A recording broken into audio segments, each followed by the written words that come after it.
All right, Jerome, say good morning. I'm sorry, I don't know where the microphone is. So in Eretz Hashem, we're gonna. So maybe if the Chevra in the back wants to move up a little bit, this is about as loud as I'm going to be able to get this morning. I'm sorry. I don't know.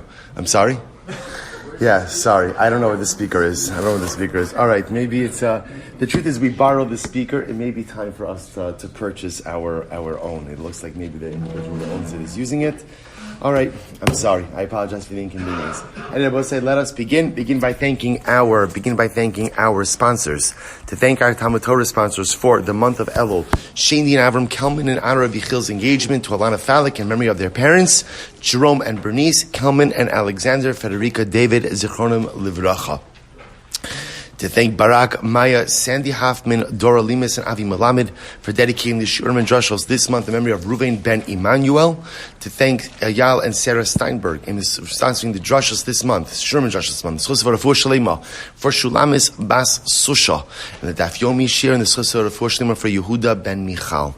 We thank our Week of Learning sponsors, Matt and Diane Marks, for dedicating the Shiurim this week in honor of the birth of their grandson, Yehuda Yeshaya Marks. May be Zoch Hashem leGadol TORAH ulechuppah ulemaisim tovim. So I will say with that, let us begin. We open the merit of our TALMUD TORAH.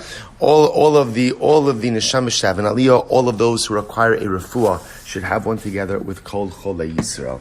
So I will say with that, we have an absolutely incredible. I know people accuse me of overusing it, right? But first of all, I'm always right. I feel every single time I've delivered whenever I've promised an incredible daf.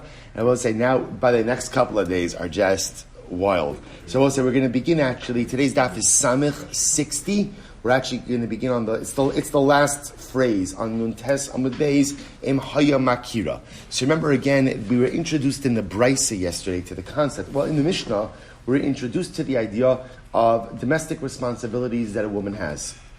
One of those responsibilities ultimately was nursing her child.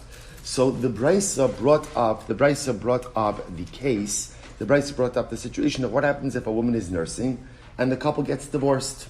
So the Brisa explained as follows. The Brisa said, let me just quote it to you.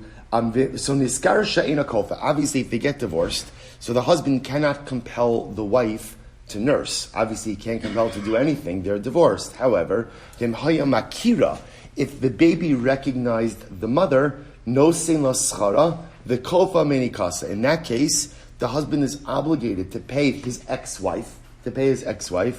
And again, I will say, what does it mean to pay his ex-wife? In other words, he's obligated to pay her the wage as if she were a wet nurse. And in that case, then we would compel the ex-wife, the mother, to go ahead and nurse her child. Why? Mitnei sakana. Because since there is already an attachment between baby and mother, we are concerned that halacha l'maisa, if she does not go ahead and nurse the baby, this could put the baby in mortal danger. Good. It says the Gemara Haya Makira, top of Samech. Ad Kama. So we'll say, here's what's interesting. So halacha l'maisa, take a look at Rashi. Ad Kama. Kama chadashim islan lemeimar sheodea lahakira meilanek meisha acheres. So we'll say, the Gemara has a simple question. How old does a baby have to be in order to recognize its mother? Interesting shayla. So the Gemara says, Amarav, Amarav Yirmiyah Barabba, Amarav, Shlosha Chadashim. 3 months. I will say, so just to understand what this means is that up until 3 months, we assume that a baby doesn't recognize its mother, and therefore, with the couple to go ahead and get divorced, the ex-husband could not compel his ex-wife to nurse. Because up until 3 months, there's not necessarily a nursing connection between mother and child. So the Gemara says, Shmuel says, Shloshim Yom. No, not 3 months, 30 days. Rabbi Yitzchak and Rabbi Yochanan, Chamishim Yom, 50 days. I'm going to see in Barabaye. Halacha Rabbi Yitzchak Sha'amar Mishum Rabbi Yochanan. Ultimately, again, the halacha is like Rabbi Yitzchak, who said this over in the name of Rabbi Yochanan, i.e., 50 days. 50 days. So the Gemara says, Bishlam Rabbi Yochanan Kol Chad V'Chad L'Ki Churfei. Shabbos, here's what's interesting. I understand Rav and Rabbi Yochanan, right? So remember again, Rav said 3 months. Rabbi Yochanan said 50 days. What's the chiluk between 3 months and 50 days, Rabbi? What's the chiluk? 10 days, right? 10 days. So you could attribute that. So essentially what the Gemara is saying is they're kind of in the same range, right? Right? But Lamaisa, I'm sorry, 50 days and 90 days, excuse me. So they're kind of in the same range, right? In other words, that's a spectrum. That's a spectrum. But lamaisa, again, so you could attribute that swing to what? To just chorfe literally means the sharpness of the child. In other words, that there's a range in infant development. Fine. The Gemara says, Ela l'Shmuel ki agadla mimishkachosla. But Shmuel, is there a baby who recognizes its mother within 30 days? In other words, the Gemara just feels that that's very nabasa. When we say recognize, remember, we're speaking about a recognition in a very specific way, namely, that the child would only nurse from its mother and not nurse from anyone else. Does that level of recognition come about at such a young age? To which the Gemara says, so listen to this. Ki asranami bar Yecheskel, and Bar Yecheskel came along, Amar, he said, Lo tasesinu lahani klali dekal Yehuda achi mishmei deshmuel. This is great, nothing like brothers. So Bar Yecheskel comes along and says, listen, don't listen to anything my brother Yehuda says in the name of Shmuel. Right? This dynamic plays itself out amongst brothers in every family. Halavai should be in learning, right? Don't listen to anything my brother said in the name of Shmuel. Hachi Amar Shmuel. This is what Shmuel said. Rabbi said Shmuel didn't say 30 days. What did Shmuel say? Kozman shemakira. So Rabbi say Shmuel essentially said, Rabbi say, when does a baby recognize its mother? When a baby recognizes its mother. In other words, what Shmuel said is there is no objective amount of time. There's no objective amount of time that halacha l'maisa we now say, at this age a baby recognizes its mother. Every child is gauged in accordance with its own development. So we'll say the Gemara tells a story. This is an incredible story. There was a woman who came before Shmuel. Now Rashi says, hey, no, it's a woman. Rashi says, Huda soy, Rashi hahi, this is in the Keva, Grusha, velo haisa rotze lahanik. See, here's the case, Rabbi saying. Reuven and Rachel are married, they got divorced. Rachel came before Shmuel. And what happened? Rachel no longer wanted to nurse her son. Now, Rabbi saying, so just to understand. So remember again, Rachel doesn't, this is not chas v'shalom the case of a mother who's neglecting her child. She doesn't want to nurse. There are plenty of women who don't want to nurse. So again, why is she in Beis Din? Right? So remember, why is she in Beis Din? I will say, what is she looking for? What is she looking for from Shmuel? So two things. Remember, a heter not to nurse, and by extension, once she has a heter not to nurse, what happens then? Ex-husband, father of the baby, will then be obligated to what? To pay for a wet nurse. So that's what's happening over here. So she comes before Shmuel. So we'll say, listen to this. Amrle l'Rav Dimi bar Yosef. So Shmuel said to Rav Dimi bar Yosef, Zil Batka, go see if the baby is attached to his mother. So we'll say, this is incredible. Azul osva bedari dinashi. So what does Rav Dimi do? He creates a lineup, right? There's a lineup of women, and what happens? So the kamahader le iluye. Now, both say, so just to understand, what is Rav Dimi looking for? He's looking for recognition. He's looking to see, does this baby, the baby's not nursing from all of these women, right? What's happening over here is, we want to see, is there a recognition between the baby and the mother? Because remember again, Shmuel is of the opinion that the truth is, there's no, recognition happens when recognition happens. It's up to the baby. So literally again, Rav Dimi is making a mother lineup, right? The mother lineup. Out of a lineup of women, can this baby identify its mother? It's incredible. So the Gemara says, Kimata legaba, when Rav Dimi was holding the baby in front of its mother, Havakamasila apa. The baby wouldn't take its eyes off its mother. Kaveshtanhi le'ene mine. But the mother began to look down. So the mother didn't want to make eye contact with the baby because she knew that the baby would recognize her. Amrla, so Avdimi said, Nataf einech, lift up your eyes, kum dari Barak, and take your son. In other words, it became abundantly clear that the baby recognized his mother. So once the baby recognizes its mother, then what? Then there's an obligation ultimately for the mother to continue to nurse. So this is how Shmuel resolved this particular idea. I will say it's such an incredibly beautiful, it's just such a fascinating idea, and also so incredibly beautiful, like alza hashkafic ideas. And I will say sometimes. Well, actually, we'll come back to that shkaf in a little bit. Let's go weiter. So the Gemara says as follows. So, suma mina yada, what about a baby chas v'shalom is blind? What about if the baby is blind? How would you establish recognition in the situation of a blind baby? To which the Gemara says, Amravashi, Berecha ubetaima. Ultimately, the baby can become attached to his mother through her scent, and ultimately, again, through her milk.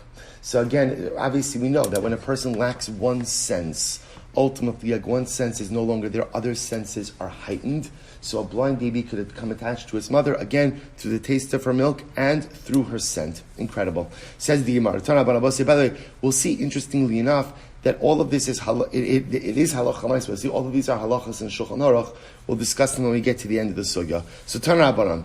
Yonek tinok v'holech ad esim v'arba chodesh. So we'll say this is actually quite fascinating.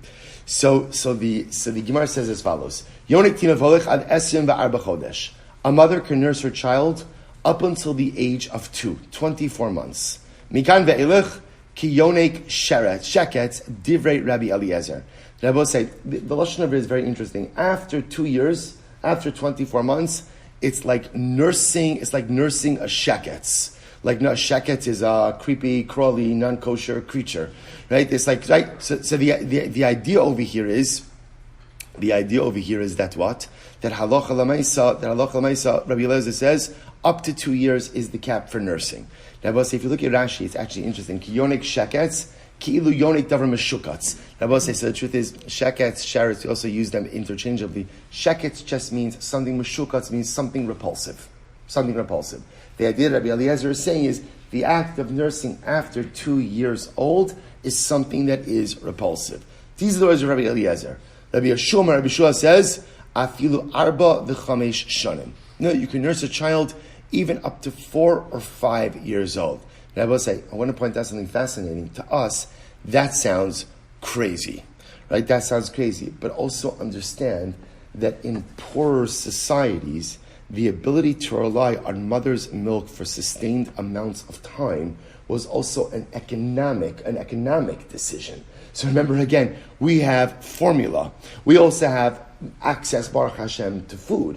So I'm just pointing out this idea of this concept of nursing to an advanced age is strange, but in an impoverished society it could be incredibly important. In any event, this is machlokus. Rabbi Yeshua says no, even up to 4 or 5 years old. Now here's what's interesting. Perish la'achar esim va'arba chodesh v'chazar. But if the baby stopped after 2 years old and then resumed nursing, ki yonik sheketz. Then above again, everyone agrees that ultimately, again, that is a repulsive act. So I will say here, mikan ve'elech, so Amar Mar, mikan ve'elech ki yonik sheketz. And from there on, it's like going get a nursing repulsive thing. So I will say, here's our machlokes. Our machlokes, first stage in the machlokes is Rabbi Eliezer, Rabbi Yeshua. Rabbi Eliezer is saying nursing goes up until 2 years. Rabbi Yeshua even up to 4 or 5 years. That's machlokes 1. The second stage of this, which does not seem to be a machlokes, seems to everybody agrees that if the mother stops nursing after 2 years, once you stop, you can't resume. Now, what's missing from this is what? How long of a what's stoppage? How long of a stoppage is that? Right? It was 1 day, 2 days, 5 years, a month, a week. Well, what is it? Okay, that we'll see. So we'll say, listen to this. Or minhi. So the Gemara raises a kasha. Now the kasha, we'll say, is on this concept of Rabbi Eliezer. Rabbi Eliezer telling us that a mother's milk after 2 years essentially becomes off limits to the child. That's Rabbi Eliezer's shita. Child can nurse up to 2 years.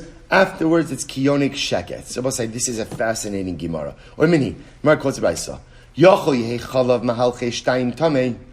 might have thought that what? That the milk of one who walks on 2 legs is tamei. Now, say, what's one who walks on 2 legs? Rashi says over here, chalav shel isha hamehaleches b'shtei raglayim. Ultimately, again, so mahalchi shtayim will say human beings. I'll just point out something very interesting. There is a beautiful idea in the Mishnah in the first parak of Pirkei Avos, where Hillel says, "Hevi mitamidav sha'aron." Be of the disciples of Aaron. It's in the first parak of Pirkei Avos. Oev shalom, rodev shalom, right? Be of disciples, love peace, pursue peace. Ohev es habrios umekarvan laTorah. Love creations and bring them close to Torah. The Balatanya, the Shner Zaman of Liadi, asks the question: why does Hillel use the lashon of brios? Right? Brios is like one of the most generic terms you could use for people. Right? Because first of all, bria doesn't just have to refer to people. Bria could refer to everything. And it happens to be, in this context, it is referring to people. But why such a nondescript term for people? Why don't you say, Ohev es ha'anoshim? There's so many, Ohev es ha'adam. The Baal Tanya says something amazing. He says, in order to love your fellow Jew, you have to find something positive in that individual. And the Baal Tanya says, sometimes you look at certain people, and what's the problem? What's the problem? I can't find anything positive. I can't find anything positive. So ultimately the Baal Tanya says, sometimes the only positive thing you could find in a person is that he walks on 2 legs instead of 4. And the truth is, that's a maila also. That's something positive. That's something positive. So I will say, where does the Baal Tanya get this from? I think it's from this Gemara. Because here Chazal are calling a human being a mahalche shtayim.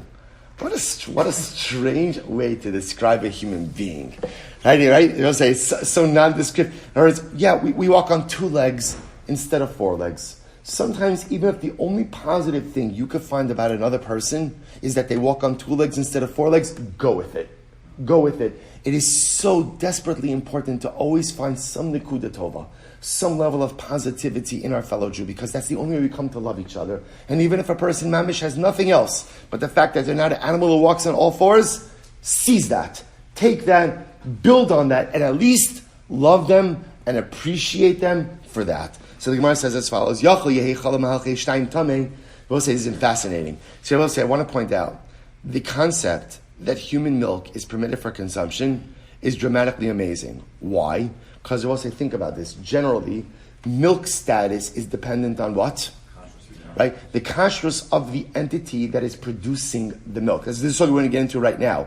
So therefore, I will say, based on that, human milk, right? Obviously, human flesh is forbidden for consumption. So based on that, we would say that human milk should be usher. I will say, same way that whatever it is, I don't know, pig milk, camel milk, right? Any other non-kosher animal milk is usher. Is usher. I will say, by the way, you become acutely aware of this. In America, you don't have this problem, right? Because in America, the USDA regulates the dairy industry, and all milk, unless noted otherwise, is cow milk.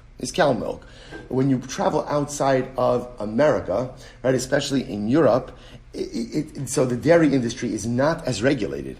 And so you have to be exceptionally careful with the milk you are drinking and cannot assume at all that it is cow milk. It's quite fascinating. In any event, so I had this experience when I was one time I was flying to Eretz Yisrael through Turkey, and there was a Starbucks in the where is the airport in Istanbul? It's a beautiful airport. Oh my gosh! So there's a Starbucks here. I was getting a cup of coffee. So the person asked me, "Do you want milk?" So it happened to be there was a guy behind me who had a beard and a baseball cap.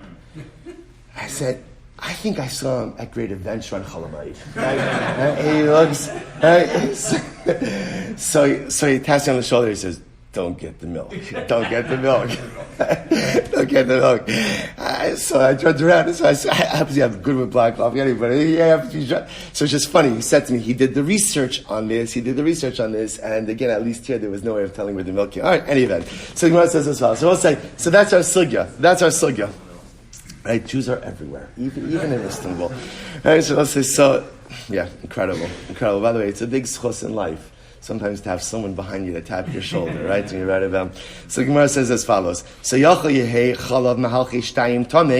might have thought that ultimately, again, the milk of a human being, of a woman, is tamei v'dinhu. And it was, I could have made a good kal v'chomer. Why? So we'll say, by the way, when we say tamei in this context, tamei, we don't mean it like ritual impurity. We just mean not kosher.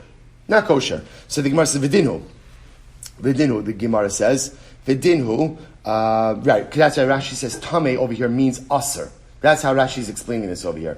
See, here we go. So it says the Gemara, V'dinhu, Uma behema shekalta b'maga hechmarta b'chalba. So we'll say an animal, and here's what's interesting about an animal.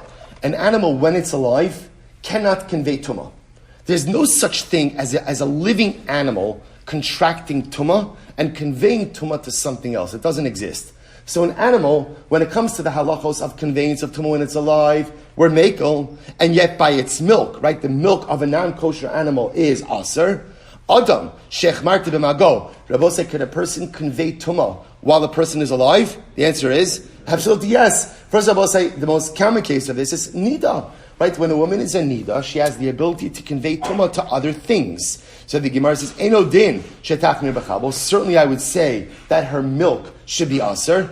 To which the Gemara says, "Talmud lomar es hagamal kimala gera hu." The pasuk says you can't eat the camel. Kimala gera hu uparsa in a mafris, which means ultimately, again, even though it chews its cud, its hoof is not split. So the Gemara dashes, hu tameh ve'ein chelav mahalchi shtayim tameh. It is only the camel and its milk that is tameh, but ultimately, again, the milk of a woman is not tameh. I will say the truth is, it's a longer drasha than this, and Rashi points out it might also be a drasha from a different part of the pasuk, but for our purposes, this gets the job done. Ela tar. So I will say, this is fascinating. The Gemara is dashing over here, esagamol kima legera, who teaches us what? Who teaches us that halacha l'maisa, it is the camel and its milk that are tameim, but ultimately, again, the milk of a woman is not tamei, is permitted. So the Gemara says, Yachol otzies hachalav sheneshava bakol v'lo otzies adam shushava bakol. So I will say, based on this, I would have said, it's only human milk that is permitted. Why? Because I will say, human milk is something that doesn't occur throughout the animal kingdom. In other words, there are non-kosher animals that produce milk, non-kosher animals that don't produce milk. So because it's not an isser hashava bakol, it doesn't apply to everything, I would say that's why human milk is permitted. But what about human blood? What about human blood? I would have said human blood should be asr, just like the blood of animals. To which the Gemara says, Talmud lomar, hu tameh ve'in dam mahalchi shtayim tameh elatar. I will say this is fascinating. No, who teaches us that it is only about, say, the camel, its milk, and its blood that is going to be tameh, but ultimately, again, or aser, but the milk and blood of a human being is going to be permitted. Rav says it's actually pretty wild, because the Torah goes out of its way to highlight the Isra of Dam multiple times. The Gemara here is saying, by the way, the Isra of Dam only applies to animal blood, does not apply to human blood. We'll see this play out in just a moment. So we'll say, Amar Rav Shesha. So Rav Shesha says, Afilu mitzvahs prisha einbo. Now we'll say, when we say that human milk is permitted, it's permitted unequivocally, and there is not even a mitzvahs prisha. We'll say mitzvahs prisha means there is not even an isser derabanan. So we'll say, now let's go back. So we'll say, what was our kasha? Our kasha is on Rabbi Eliezer. What did Rabbi Eliezer say beforehand? Rabbi Eliezer said a child could nurse up until what age? The age of 24 months. From that point forward, ultimately, again, it's kiyonek shekets. Ultimately, again, it is like an abominable thing. Which sounds like what he's saying is after 24 months, human milk is asr. Now, we'll say, based on what we learned, when does human milk become asr? Never. So what's going on? To which the Gemara makes an interesting distinction. Lo kasha, ha de parish, ha de lo parish. Rabbi say there is a distinction between human milk that is nursed directly from the mother versus human milk that is expressed from the mother into a kli. So listen to this. Look at Rashi. Fascinating. Ha de parish, ha diktani mutter kishe piresh midadi ha'isha lekli vayonik minadod kiyonik sheketz midrabanan. So both said this fast. The Gemara wants to say as follows. Technically speaking, human milk is always permitted. Right? Doesn't matter how old, no, always permitted, as long as that milk is expressed into a kli. When does Rabbi Eliezer say that after a certain amount, when does Rabbi Eliezer say that after 2 years, it's kiyonik min hasheket, it's like nursing an abominable, or from an abominable thing? That's when the child is nursing directly from the mother. See, what Rabbi Eliezer is saying is like this. The act of a child nursing from the mother, that's up to 2 years. After that, you're not allowed to do that anymore. Midrabanan, you can't do it anymore. But technically speaking, the consumption of human milk from a kli is permitted for however long. So we'll say what would be interesting is, what Rabbi Eliezer is essentially saying is like this, is that lamaisa, the cap on nursing is up until 2 years. If a mother wants to continue to pump and use her milk to feed her child, that's fine.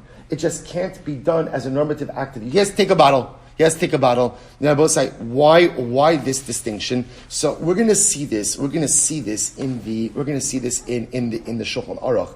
But I'll just tell you the Taz. So both say this is. I'm just telling you this is in Yeridea. Shulchan Aruch Yeridea Simin Pei Aleph Halacha Zayin. We're going to see all of this. But actually, you know what? I will say, let me actually get a little bit further, and then let me get to the two dots. Let me get a little bit further, and then we're going to do the halacha. But just hold on. We're going to reconcile all of this. Here we go. Says the Gemara. V'chilufa b'dam. Now, let's jump to blood for just a second, because remember again, halacha l'maisa. Blood is just the opposite of milk. What does that mean? Blood is just the opposite of milk. It is sign. This is fascinating. Dam shala kikar. By the way, this is a very shaykh case. Person takes a bite of bread, and then what happens? You notice there's blood on the bread. What happens? A person's gum is bleeding, right? You know how sometimes, when you're a kid, it often happens. Sometimes when you have a loose tooth, you take a bite out of an apple, right? Before the tooth comes out, there's some blood on the apple. So I take a bite out of food, there's blood on the food. What's the halacha now? Can I go ahead and eat that food? So you're both saying, understand, like for us, we live in such a disposable society. So for me, I'm not going to eat that, throw it away. I would say, in a society where they have to be much more careful with their means. So what do I do with that? So what's the halacha? So go to va'ochlo. You scrape off the blood, and you could eat the food. The Gemara says, however, va'ochlo, va'ochlo, shevena shinayim motzitzo, ve'ena choshesh. Ultimately, and we'll say, if there is blood in your mouth, let's say you have blood in your gums, you could suck down that blood. I don't know if that's the right term, whatever you do, suck down that blood, right? In other words, you don't have to expel it. You're permitted to go ahead and swallow it. So I will say, here's what I want to point out, something interesting. Midda oraisa, there is no isser of human blood. In other words, you could drink your own blood. Which is why, say a person cuts their finger, right? You can go ahead and put that to your mouth and go, one second, I'm eating blood. First of all, as long as that blood is part of your body, there is no isser of consumption. Even when that blood, everything all right over there? Okay. Even when it's fighting with the Yitzhahara or something. Even when the blood is outside of your body, I will say, that is only an Isser D'Rabbanan. Now, when blood is outside of your body, Chazal said we don't want you eating that, which makes sense. Why don't want you eating it?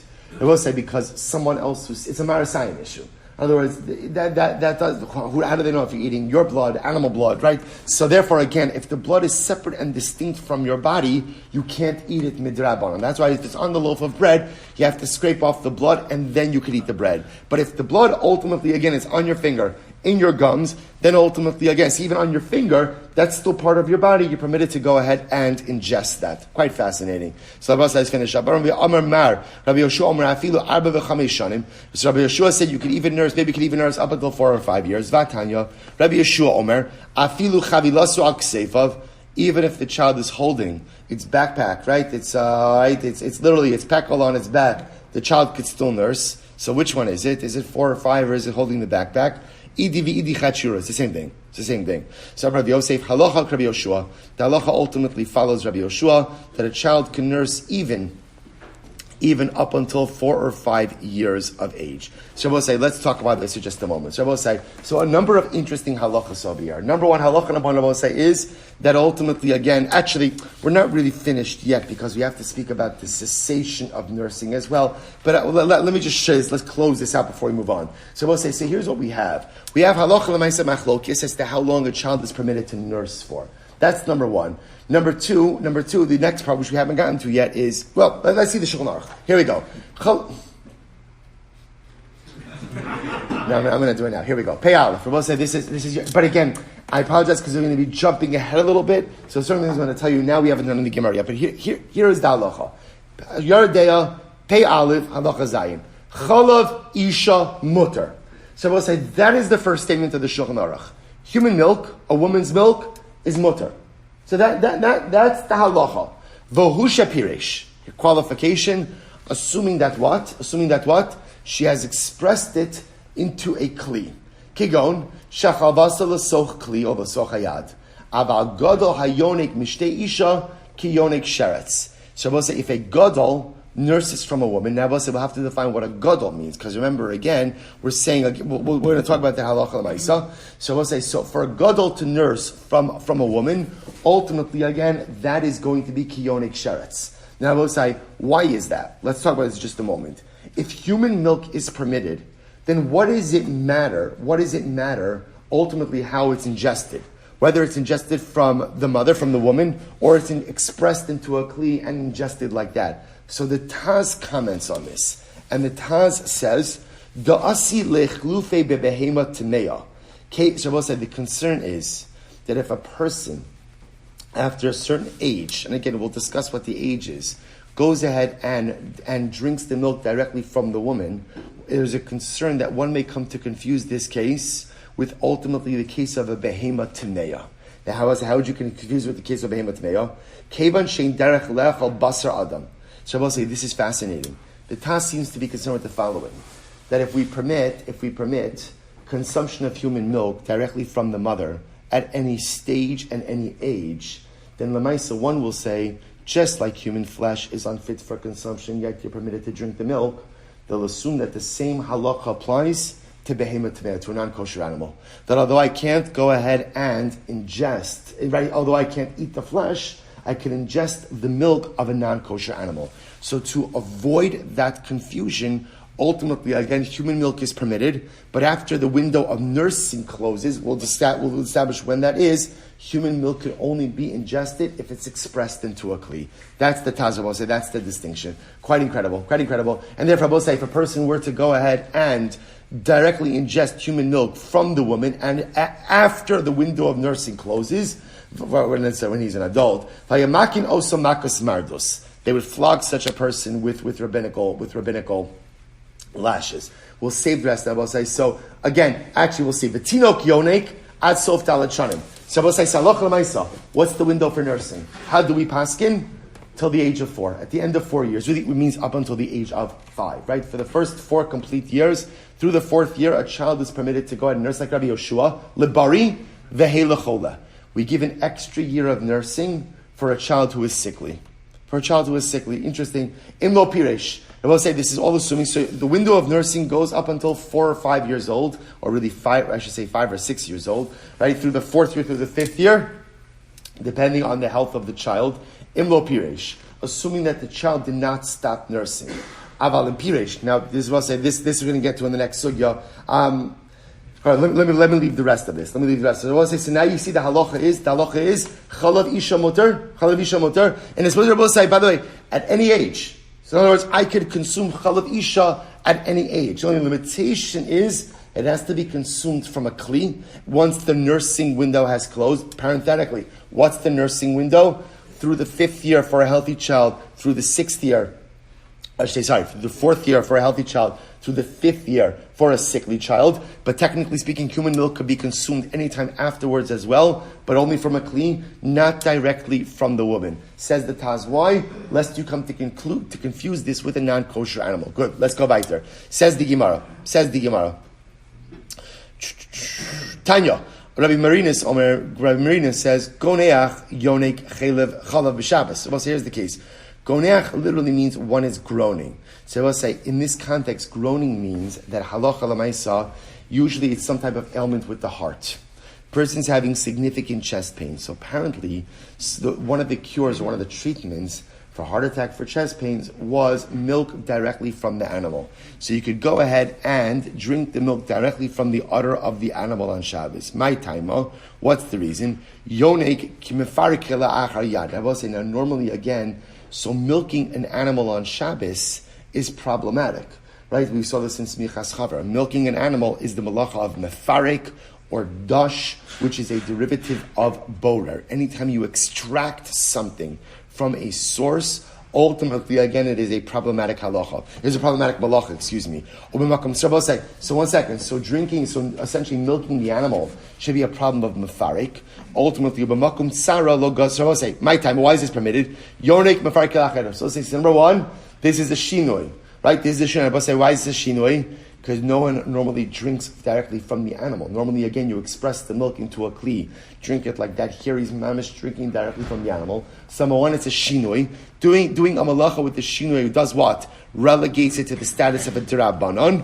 Ubemakom tsar lo gozer b'Rabbanan. And I both say, since this is a case of tsar, Chazal were not gozer, they did not decree in a case of tsar. Amrav Yosef, halach Rabbi Marinus. The halach allows Rabbi Marinus, therefore I will say, if a person is having heart issues or chest pain issues, they could go ahead and drink directly from the animal. I will say, by the way, this is a kosher animal, right? You're drinking kosher milk.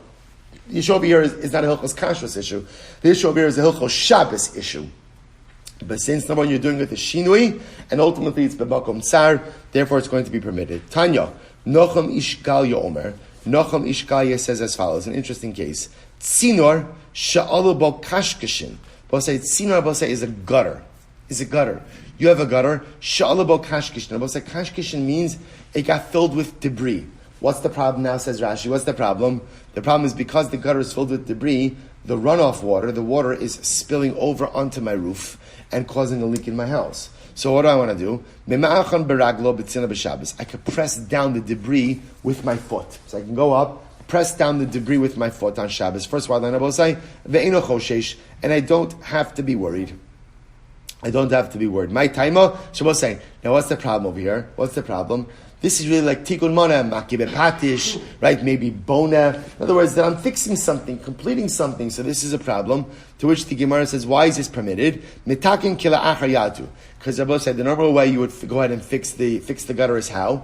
Removal with your hand. Here I'm simply just compacting that which is in there. So essentially it's a shinui. So because it's a shinui, utilizing a shinui in a potential case of loss is going to be permitted. Amrav Yosef, halacha ki nachum ishgalya. The halacha follows nachum ishgalya. But it's an interesting case. You see that halacha l'maisa, doing a malacha with a shinui, goes ahead and whenever you do something with a shinui, it always what? It downgrades it to a d'Rabbanan. Downgrades to a d'Rabbanan. And the rabbis were not gozer in certain situations. For example, in a case where there's going to be a financial loss, Chazal were not gozer. Incredible. We'll say next halacha. Next halacha. Okay. Next halacha. Sorry. Good. So the Gemara says, Pirish, Shabbos say good. Pirish la'achar esem ve'arba chodesh, the chazar kiyonik sheketz. Now, both say, here's what's interesting. Halacha l'maisa. Remember, the Brisa said before that if the baby stops nursing, or the mother stops nursing the baby after 24 months, then the nursing window closes. And at that point, halacha l'maisa, if she were to continue to nurse her baby, then what? Kiyonik sheketz. We'll say it would be like nursing something that is bad. It's a bad practice. The commas. We'll say here we go. So how long does she have to cease nursing for in order for the nursing window to effectively be closed? Amar Yehuda bar Chaviva, Amar Shmuel, Shloshi Yamim. 3 days. 3 days. So the Gemara says, so the Ikadamri, Tani Rav Yehuda bar Chaviva, Kamid Shmuel, Shloshi Yamim, Tan Rabbanon. So I'll say, so again, it seems to be that right now the number that's being floated, 3 days. Once you stop nursing for 3 days, the nursing window has closed, and halacha l'maisa we're done. So we'll say, Tanrabanon, meinekes shemeis baila b'soch esem v'arba chodesh. What's the interesting case? Let's say a mother is nursing, right? Rachel and Reuven are married. Mazel tov, they have a baby, right? So Rachel is nursing the baby, and her husband dies. Her husband dies b'soch esem v'arba chodesh, and her husband dies within the first 2 years of the baby's life. Harei zu lotis ares velotinase. Rabbi say Rachel should not go in and get married, right? She shouldn't have erisin. She shouldn't have nisuin. Amud Beis ad esrim va'arba'a chodesh tiv Rabbi Meir. So Rabbi says she shouldn't have erisin or nisuin until her baby is at least 24 months old. Now Rabbi said, what are we concerned about over here? What are we concerned about? We are concerned that if Rachel gets remarried, what's going to happen? She's going to get pregnant. And her milk supply is going to go ahead and diminish. And that will, Rabbi say, and that will imperil her baby. Now, why is this a concern over here? In other words, why don't we say that every single woman who's nursing has to use birth control lest her pregnancy lest she become pregnant and her milk supply become diminished? Here's the difference. When Rachel's married to Reuven. Remember, let's play the case out again. Rachel's married to Reuven.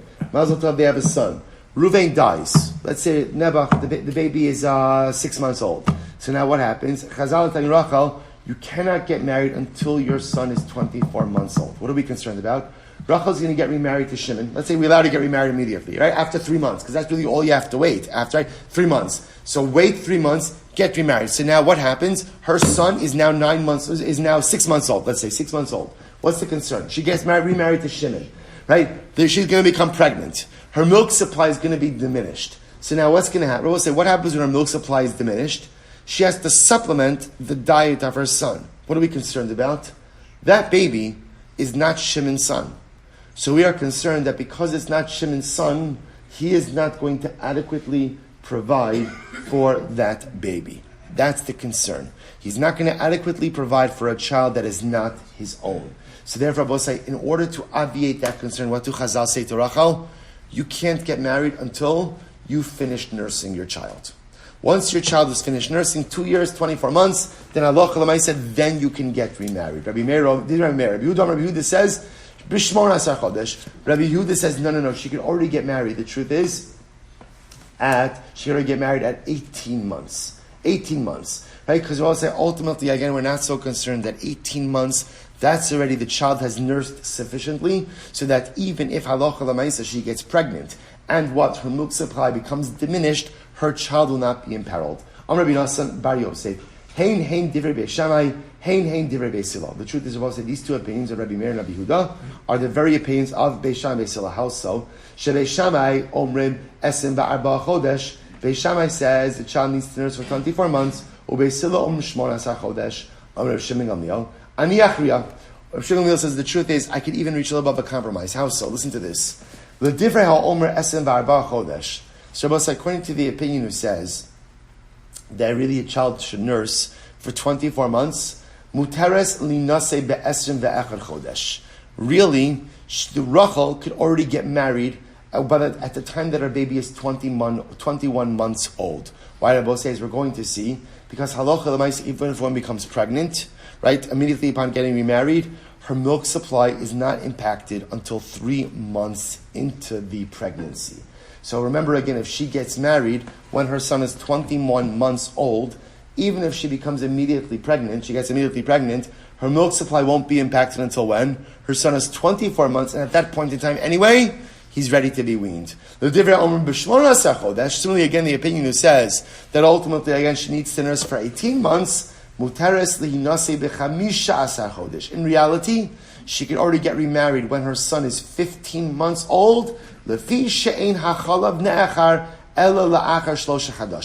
because pregnancy does not diminish milk supply until 3 months in. So I will say, therefore, again, if she's getting married at 21 months, by the time the milk supply is diminished, the baby's already 24 months, she's good to go. Right? If she has to nurse until 18 months, according to Beis Shammai, halacha l'maisa, again, she fine get married at 15 months, even if she becomes pregnant. I will say, by the way, this also all presupposes that what? That she's getting pregnant immediately upon getting married to Shimon, her second husband. Fine. So Amar Ula said, halacha Rabbi Yehuda. The halacha ultimately follows Rabbi Yehuda. Namely, that a mother goes ahead and only needs to really nurse her child for 18 months. And therefore, Rabbi say, when she wants to get remarried, so halacha l'maisa, 18 months is going to be the window that we're looking at. So the Gemara says, V'amar li mar ukva, li hiti Rabbi Chanina, la seis la'achar chamisha asar chodesh. Rabbi said, this is incredible. Mar ukva said something else. Not only does the halacha follow Rabbi Yehuda, that what? That a mother needs to nurse for 18 months, but ultimately, again, the halacha also follows the qualification of Shimon and Amiel, because comes along Mar Ukva said that Rabbi Chanina, so remember, Mar Ukva said, I had this case.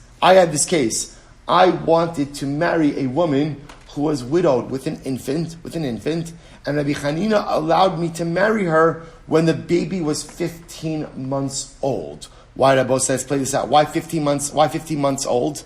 Because again, halacha follows Rabbi Yehuda, namely that a mother has to nurse her child for 18 months, and halacha follows Rabbi Shimon Gamliel that says that pregnancy doesn't impact the milk until when? 3 months in.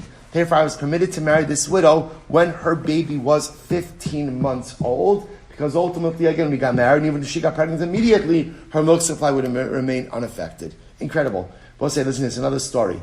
It's fascinating. Arise de Abaye. We'll say an incredible Gemara. Arise da Abaye, Asla da Abaye. Listen to this. Abaye had a worker, a sharecropper. His sharecropper came before him. Amrli, so he said to him, sharecropper had a shaila. Mao li aris bechamisha sar chodesh. So the sharecropper said like this: I met a woman. Nevach, she was widowed. She has an infant child, right? The baby is 15 months old. Can I go ahead and do erisin? That was just to point out. He's talking about erisin. Can I go ahead and do erisin with this woman? So the Gemara says, Amrlei. So he said to him, so also if you take a look, by the way, fine. So Amrlei, Chadad Rabbi Yehuda lach Rabbi Yehuda. So first of all, so now Abaye is clearing the shaila, right? He's analyzing the shaila. First of all, when there's a machlokes Rabbi and Rabbi Yehuda, that halacha follows Rabbi Yehuda. But remember again, Rabbi Yehuda said 18 months. 18 months. Right? Va'od, Beishames halacha Gebeisila. Va'amr Ula, halacha Rabbi Yehuda. Va'amr Mar Ukva, Li hiti Rabbi Chanina laseis la'achar chamisha asar chodesh. Shabbos say Abaye is bringing all of the things that we just said. Number one, the halacha follows Rabbi Yehuda. Number two, the halacha follows Beis. Sorry, namely. So therefore, what's the nursing window? 18 months. Furthermore, again, Mar Ukva said that Rabbi Chanina allowed him to get married after 15 months because the milk supply is only impacted when 3 months into pregnancy. Kol shekein da'at li ares. So Abaye says to a sharecropper, all the more so you're not even asking to get married. What are you asking to do? Erison. We'll say Erison and I have living together. So Abaye thought based on all of these factors, there's absolutely no problem for the Aris to go ahead and do Erison with this woman who has a 15-month-old baby. Okay. When Abaye comes before Rav Yosef, and he told Rav Yosef this whole Maisa. And he told Rav Yosef how he paskind. So Amrle Rav Yosef said to him, Abaye, Amrle, Rav Ushmol Damri Tarvayu, Tzrichin lahamtin esrim va'arba chodesh, chutz miyom shenolad bo, v'chutz miyom shenis arsa bo. So let's listen to this. This is incredible. So Rav Yosef says, Abaye, by the way, maybe you missed this day in yeshiva, but Rav and Shmuel paskind that halacha l'maisa, when a woman is widowed with an infant child, Chazal made a low plug. Rabbi say, what's the low plug? They enacted a waiting window, right? They enacted a window of 24 months that a woman who has a newborn cannot get married. And that 24 months excludes the day the baby was born, excludes ultimately again the day that she gets married. In other words, Rabbi say, what Chazal did is, in order to safeguard the infant child, they instituted a marriage moratorium on the mother, on the widow. Because Rabbi says, we're concerned that sometimes a woman, in her eagerness to get remarried, may do certain things to compromise the health, safety, and security of her child. We'll see. Rabbi say, understand, by the way, because we'll talk about it. We'll get to it in just a moment. So therefore, again, Rav Yosef says to Abaye, Rav and Rav Yosef said, a woman who has an infant can't get married until that baby is 24 months old. And that's a low plug. That's across the board. So Rod Basrei, so here's the problem. Abaye just realized what happened. What happened? He issued an erroneous psak. He allowed the sharecropper to do erisin when? After 15 months. Rod Basrei Tlasa Parsi, he ran after the sharecropper 3 parsos, which is a large distance. Others say it was 1 parsa, but it was in the sand. Rabbi say running in the sand is difficult. V'lo adkare, and he did not catch up with him. In other words, he couldn't find the guy. Amr Abaye, Abaye was very upset. He said, Amr Abaye, Hai milsa damir rabbanon. This is what Chazal meant when they said, Afilu biasa v'kuscha lo vishrei inish b'makom rabbe. That was a person should not even paskin a simple shaila in the presence of their Rebbe. I will say, what's an example of a simple shaila? Biasa b'kuscha. I will say, biasa is an egg. Kuscha is kusach. I will say, what's kusach? I will say, kusach it's an old-time favorite. Right? Kusach was a dip that was made out of moldy bread and curdled milk. It makes your mouth water just thinking of that, right? So, and it goes with everything. Right? I'm sorry? Some on the counter. Some on the counter, right. There might actually be some on the counter in the back. Right? Look behind the counter. You may find some kusach. Let's say, so again, it's interesting. So let's say, let's take an example of a simple shaila. Can you dip your egg in kusach? Now we'll say, can you dip an egg in kusach? Of course you could dip an egg in kusach. We'll say, there's no shaila. So Abaye said, there's an expression that says that in the presence of your Rebbe, you should not paskin even the easiest of shailas. So Abaye was upset. Because I remember again, Abaye lived in the locale of his Rebbeim of Rav and Shmuel, and he should not have paskined this shaila in their presence. And he did. And what happened? He made a mistake. Rabbi said, this is incredible. Now, why is it that a person shouldn't paskin in the presence of their Rebbe? Lo mishum demechse kapi kursa. Rabbi say it's not because that it looks disrespectful. Elo mishum de lo mistayim mil salamemra. Rabbi say this is incredible because you know why you shouldn't paskin in the presence of your Rebbe? Because it simply doesn't work out well. Lo mistayim mil salamemra. Rabbi say means literally again the right words do not come to your mouth. I will say, what Abaye is saying is something absolutely amazing, and it has two levels. I will say, first of all, in the world of Horah, in paskening halacha, in order to pasken a shayla, in order to answer a shayla appropriately, one needs siyata d'shmaya. One needs divine providence. And I will say, divine providence is only given to those who conduct themselves in an appropriate way. So a Talmud is in the presence of his Rebbe, he should not be paskening halacha. He should be deferential to his Rebbe. If he is not deferential to his Rebbe, he's just not going to have the siyata d'shmaya. He's just not going to have the level of divine providence necessary in order to deliver an appropriate ruling. But I want to point to the Gemara is off, and he says, listen to this, Abaye, he says, ana hava gamino leilahad Rabbi Shmuel. Listen how crazy this is. Abaye says, by the way, I was in yeshiva that day when they taught this halacha Rav and Shmuel. In other words, I was there. I was there for the shiur. I heard this halacha. I learned it. But nevertheless, because I paskin in the presence of my Rebbe, in the locale of my Rebbe, even though I learned this halacha, I didn't have the siyata d'shmaya to paskin appropriately, and therefore again I issued an erroneous ruling, which I will say is really an incredible halacha. So I'll just point out, by the way, it's not just true in paskin halacha. What the Gemara is sensitizing us to is that to be spiritually successful, you need siyata d'shmaya. Everyone needs divine providence. Shabbos say, and we know this, right? In life, you could do all the right things, take all the right steps. But if the Ribono Shel Olam does not bless my efforts, I'm not going to be successful. That's why a person has to live a life that is in step with HaKadosh Baruch Hu. If I'm not in step with the Ribono Shel Olam, if I don't have a life where I'm in sync with HaKadosh Baruch Hu, then I don't have siyata d'shmaya. And if I don't have siyata d'shmaya, stuff in life doesn't work out. I will say, it's an interesting exercise. You ever have a situation in life where you do all the right things and things still don't work out the way they quote-unquote should have? So sometimes that just happens in life because it just happens in life. But sometimes I will say it's an interesting exercise to ask yourself, am I living with siyata d'shmaya? In other words, am I living in step with the Ribono Shel Olam? Am I living, like are we walking hand in hand? Are we living, right? Are we living side by side? And if I am, okay, then obviously this is hashkacha. But if I'm not, sometimes the reason why things don't materialize the way they're supposed to is because, again, I'm not in step with my father. And if I'm not in step with my father, I don't have that same level of siyata d'shmaya. Incredible Gemara. Both let's go back to Tanrabanan. Nasna ben aluminekes o gimalsa omes. What's an interesting case? So let's say a woman gives over. So we'll say, now we've transitioned a little bit. So I just want to point out, we still have a couple of open-ended issues. Namely, again, halacha l'maisa, again, at what point does the nursing window, and although we saw that in the Shulchan Aruch already, 4 or 5 years, depending on the child. So we'll say, now we've transitioned a little bit into a different discussion, which is the ability of a nursing mother to remarry. And it sounds like there is a takanas chazal that a woman who is nursing cannot get married until her child is 2 years old. 2 years old, and that's a low plug. That's across the board. Watch this. Tana banan.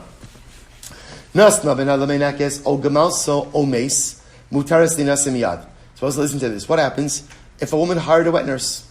Like Rachel again. Rachel is widowed. Reuven died. But she has money, so Rachel hired a wet nurse, and ultimately again now the wet nurse is nursing her baby, or ultimately again the baby was weaned. The baby stopped nursing. I wasn't not every baby nurses to do. Baby stopped nursing after a year, or chas v'shalom, the baby died. Now, what is Rachel's ability to get remarried?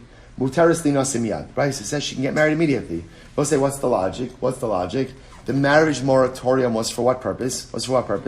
So as not to compromise the health of the child. Well, in this case, there's a wet nurse, or the baby's already weaned, or chas v'shalom, the baby died. Rav Papa of Rav Huna Bar Rav Yeshua Savar Leme Avad of the Kiyamas Nisa. So Rav Papa Rav Huna Bar Rav Yeshua wanted to paskin in accordance with this brayso.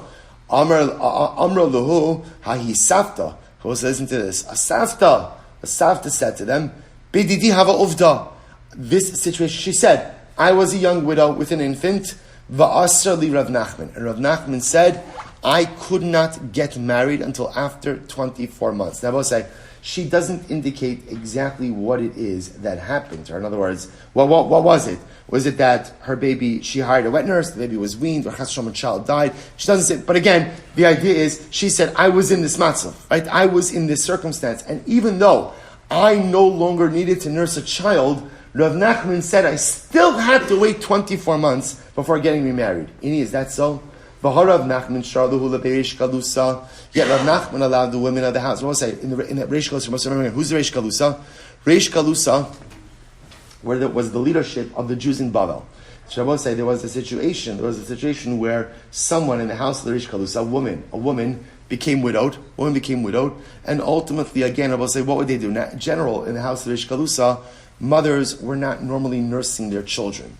Rather, what would happen? They would hire wet nurses.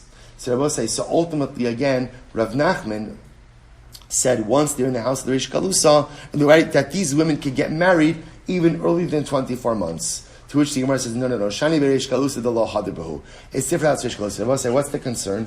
There's a concern with the wet nurse. What's the concern with the wet nurse? Even if a woman hires the wet nurse, what's the concern? She may back out of the employment. And therefore, again, the mother is once again with the responsibility to nurse her child. There's no concern of backing out of employment with the Reish Kalusa.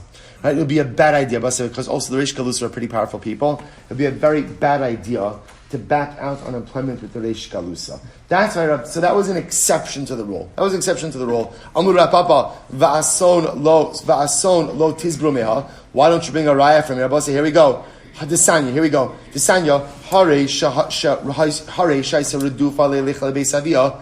So we'll say like this. Let's say we have a case of marital discord. Reuven is married to Rachel. Things are not good. And therefore, even during the marriage, Rachel was often spending a lot of time in her parents' house. Or there was a lot of fighting with her and Reuven. Or her husband was incarcerated. Or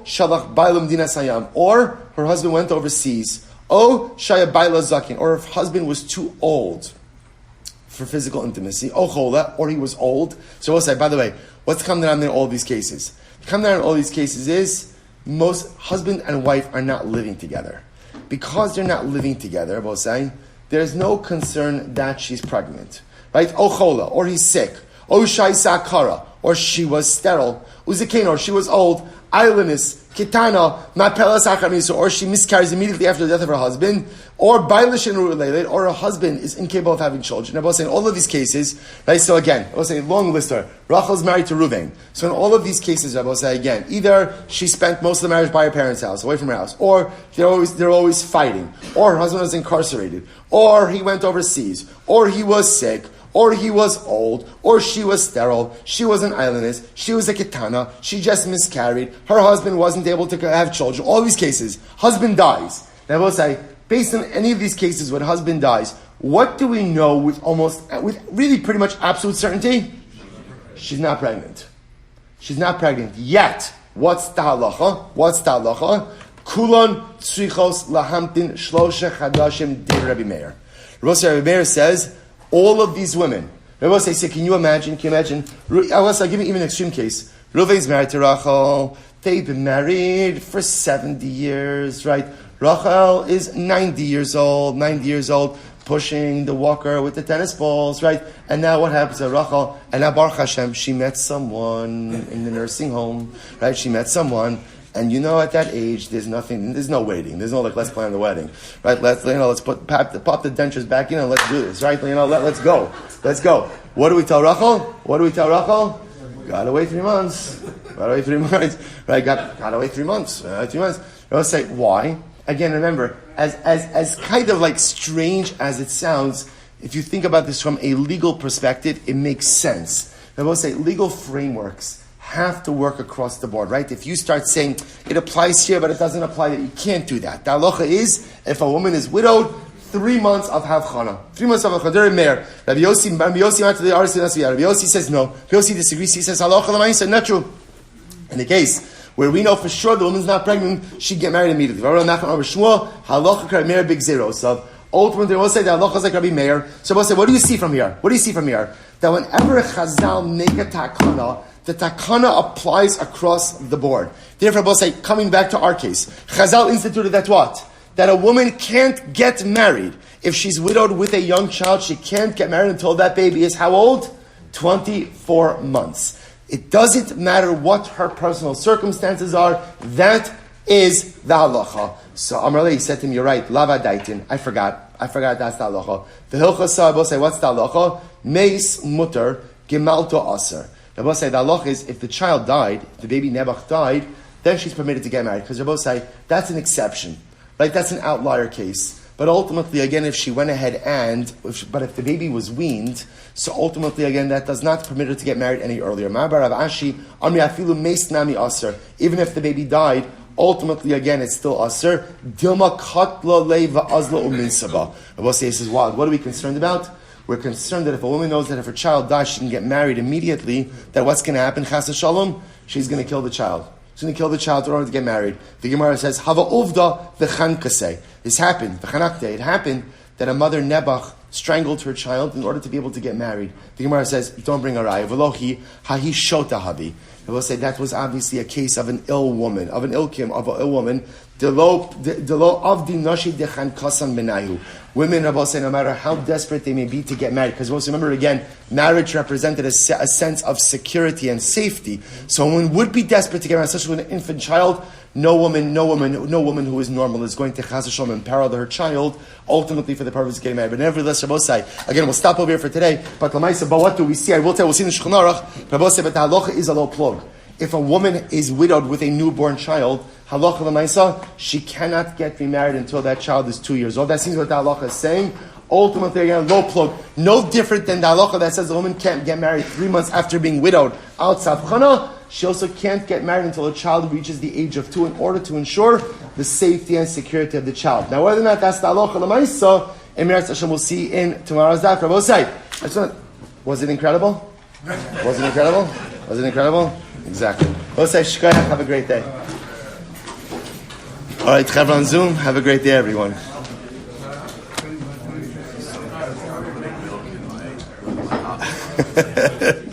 Enjoy it. It was incredible that Barak could find his own servant. Why he's chasing after his own servant?